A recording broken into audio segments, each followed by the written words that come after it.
Welcome to R biology. তো তোমরা মোটামুটি প্রত্যেকেই জানো তোমাদের জেনপাস ইউজির কিন্তু ওএমআর রেসপন্স প্রকাশ হয়েছে, তার নোটিফিকেশনও পেয়েছো। তো রেজাল্ট কবে বেরোতে পারে? তোমরা কত মার্কস পেলে সরকারি কলেজ পাবে, সেটা BSc nursing, BSc allied health course বা যেটাকে আগে প্যারামেডিক্যাল বলা হতো, তোমাদের ফাইনাল কাট অফ আজকে জানতে পারবে। তো এসএমএমডব্লিউবি লাইভ ক্লাস হলো না, এই কারণে প্রচন্ড বৃষ্টি, ওয়াইফাই এর অবস্থাটা খুব একটা ভালো নয়, তাই লাইভ ক্লাস নিতে পারলাম না। তোমরা এটা একটু দেখে নাও। তো চলো আমরা শুরু করি। তো আমরা একটা হিসাব করেই শুরু করব, সেটা হচ্ছে ডাব্লিউবিজেই এর একটা প্রভিশনাল অ্যান্সার কি দিয়েছিল 26/5/2026 তারিখে, এবং 12/6/2026 তারিখে কিন্তু ওএমআর রেসপন্সটা প্রকাশিত হয়েছিল। এই দুটো দিনের মধ্যে যে গ্যাপটা ছিল, এদিকের 5 এদিকের 12, সেটা হচ্ছে 17 ডেজ। এবার যদি আমরা আমাদের জেন পাসের বিচার করি, তাহলে 22/6/2026 প্রভিশনাল অ্যান্সার কি দিয়েছিল এবং আজকে তোমাদের ওএমআর শিট দিয়েছে। এটার মধ্যেও তোমরা ডিস্টেন্সটা ভালো করে লক্ষ্য করতে পারছো, এদিকের হচ্ছে তোমার 8 আর এদিকের 9, মানে হচ্ছে সেই 17 দিন। তাহলে পুরোপুরি একদম সেম ডিস্টেন্সে চলেছে বিষয়টা, সেম ডিস্টেন্সে চলেছে। এবার যদি আমরা দেখে নিই যে ওএমআর এর থেকে আর ফাইনাল অ্যান্সার কির মধ্যে ফারাক কত ছিল ডাব্লিউবিজেই, 12/6 থেকে 17/6, অর্থাৎ 5 দিন, 5 দিন ফারাক ছিল। তাহলে আমরা কি মনে করতে পারি, আমাদের ওএমআর এসছে ক তারিখে, 9 তারিখে। তাহলে আমাদের ফাইনাল যে অ্যান্সার কি, সেই ফাইনাল অ্যান্সার কিটা কত তারিখে আসতে পারে? ফাইনাল অ্যান্সার কি, ফাইনাল অ্যান্সার কি আসতে পারে 14th জুলাই। যেদিন ফাইনাল অ্যান্সার কি আসবে, রেজাল্ট তার পরের দিন। রেজাল্ট কবে? 15th জুলাই। রেজাল্ট কবে আসবে? 15th জুলাই। তাহলে আমাদের 15th জুলাই কিন্তু রেজাল্ট পাওয়ার সম্ভাবনা সব থেকে বেশি। তো এবার যেটা হচ্ছে আমাদের কাট অফ কত হতে পারে, ফাইনাল কাট অফ আমরা প্রেডিকশন করব। ফাইনাল কাট অফ, তার কারণ হচ্ছে আমাদের ওএমআর রেসপন্সও চলে এসছে, তার সাথে আমাদের অ্যান্সার কিউ আছে। তো আমরা আমাদের একটা ফাইনাল কাট অফ প্রেডিকশন করব। প্রথমে আমরা করব সেটা হচ্ছে বিএসসি নার্সিং এর জন্য। বিএসসি নার্সিং, ঠিক আছে। আমরা যে ইনিশিয়াল কাট অফ প্রেডিকশন করেছিলাম, সেখান থেকে একটু হলেও কিন্তু নাম্বারটা কমবে। দেখো, 2023-এর তোমরা ডাটা দেখতে পাচ্ছ, 2024-এর ডাটা দেখতে পাচ্ছ, 2025-এর ডাটা দেখতে পাচ্ছ। 2025-এর ডাটাটা কোনোভাবেই 2026-এ মিলবে না।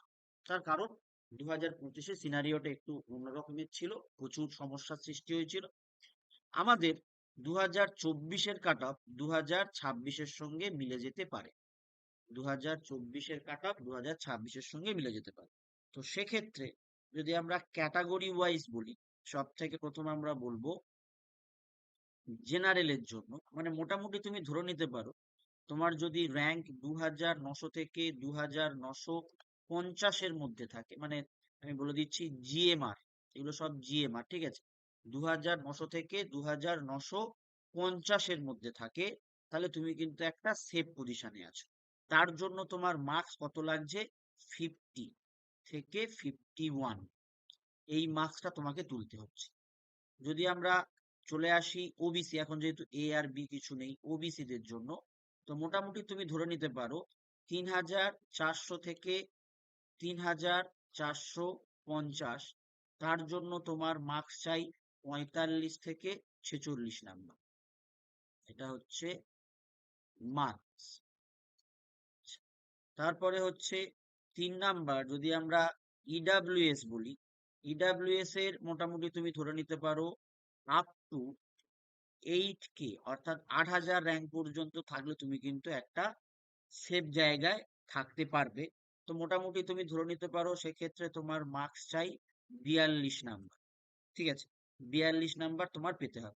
42 নাম্বার তুমি যদি পাও, মোটামুটি তুমি একটা সেফ পজিশনে থাকতে পারো। তারপরে হচ্ছে 4 নম্বর, সেটা হচ্ছে এসসি।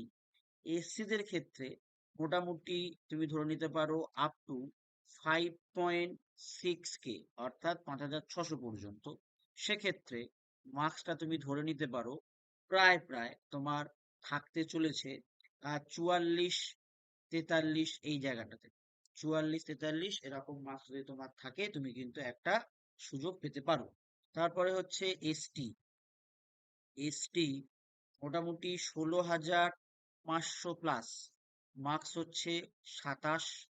আর পিডাব্লিউডি মোটামুটি 20,000 প্লাস যদি জিএমআর থাকে তাতেও পেয়ে যাবে 20 থেকে 21,000 পর্যন্ত। 20 থেকে 21,000 পর্যন্ত 22 থেকে 23 নাম্বার যদি পায় তাহলে কিন্তু একটা চান্স আছে পিডাব্লিউডির ক্ষেত্রে। এবার এই যে সিনারিওটা তোমরা দেখতে পাচ্ছ, এটা 19-20 ফারাক হতেই পারে, 51টা 52 হতে পারে, 46টা 47 হতে পারে, এরকম বিষয় হতে পারে, তার থেকে কমতেও পারে।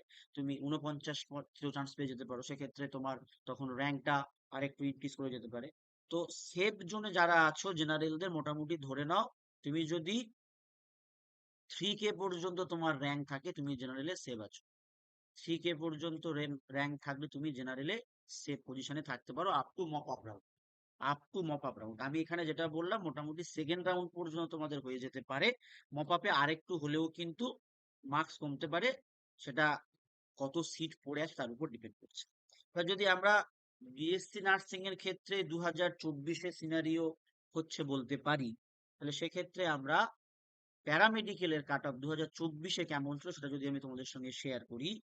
বিএমএলটির একদম লাস্ট যদি বলি, সেটা হচ্ছে 1361 র্যাঙ্ক।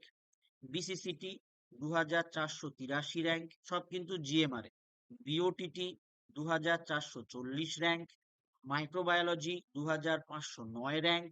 বিএসসি পিএ অর্থাৎ পারফিউশনাল অ্যাসিস্ট্যান্ট, সেটা হচ্ছে 2782। ফিজিওথেরাপির ক্ষেত্রে 2340।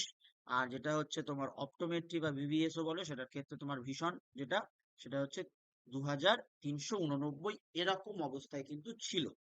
ম্যাক্সিমামটা কল্যাণী। মাইক্রোবায়োলজির ক্ষেত্রে বর্ধমান মেডিকেল কলেজ। পিটির ক্ষেত্রে তোমার এসএসকেএম। আর বিবিএস এর ক্ষেত্রে কিন্তু সাগর দত্ত এই জায়গাগুলোতে পাওয়া গেছিল। এবার যদি আমরা বিএসসি অ্যালাইড হেলথের জন্য অর্থাৎ AH এর জন্য আমরা প্রেডিকশন করি, জেনারেল জেনারেল হিসাবেই আমি প্রেডিকশন করব পুরোটাই, ঠিক আছে। বিএমএলটির ক্ষেত্রে মোটামুটি তুমি ধরে রাখতে পারো 53 পর্যন্ত তোমার একটা খুব ভালো সুযোগ আছে। 53। আচ্ছা, যদি তোমার বিওটিটি পছন্দ হয় তুমি ধরে রাখতে পারো 47। আচ্ছা, তোমার যদি বিসিসিটি পছন্দ হয় 46 থেকে 47 এর মধ্যে, প্রায় বিওটিটি বিসিসিটি সেম সেম জায়গায় থাকে।